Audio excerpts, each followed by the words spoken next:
आज का जो विद्यार्थी है वो कल का नहीं आज का नागरिक है। और मुझे इस बात की खुशी है कि हमारा देश दुनिया में ऐसा भाग्यवान देश है कि जिसमें 65% आबादी 18 से 40 साल के वयोगट में आती है। और ये जो स्ट्रेंथ है ये दुनिया में बाकी देशों में नहीं है। आप अगर कहीं भी वेस्टर्न कंट्रीज में जाओगे तो वहां लोगों की कमी है, क्योंकि वहां सीनियर सिटीजन है पर यंग लड़के नहीं है, उसकी संख्या बहुत कम है।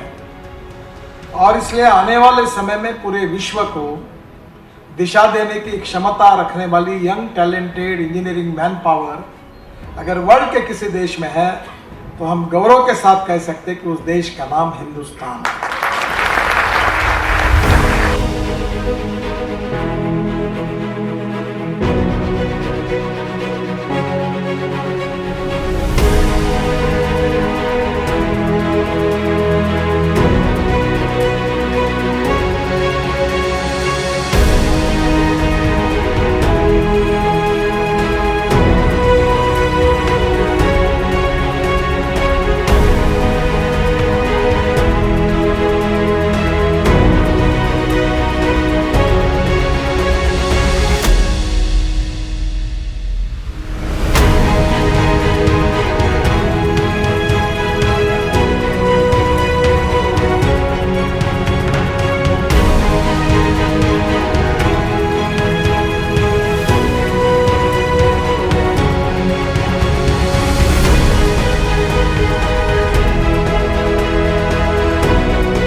ताई के चैम्बर में लोग आते थे, जब कोई बात होती थी तो विपक्ष वालों का पारा चढ़ जाता था कि इन्होंने ऐसा कहा, इन्होंने ऐसा कहा।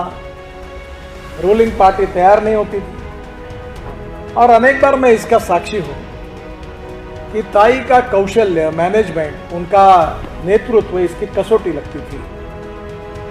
और इस कसौटी में देश के लोकतांत्रिक इतिहास में, संसद के गौरवशाली इतिहास में जिन सभापतियों ने गुणात्मक कंट्रीब्यूशन किया है, उस इतिहास में ताई ने भी किया हुआ कंट्रीब्यूशन किसी से कम नहीं है। वो लोकतंत्र का, लोकशाही का इतिहास है। कोई भी अच्छे व्यक्तित्व, कर्तृत्व और नेतृत्व के अनुभव को जो पढ़ा जाता है तो भविष्य के पीढ़ी को उसको कुछ सीखने के लिए मिलता है। विशेष रूप से जो नए सांसद आएंगे और जब ये किताब को पढ़ेंगे तो काफी कुछ बातें उसमें से उनको सीखने के लिए मिलेगी।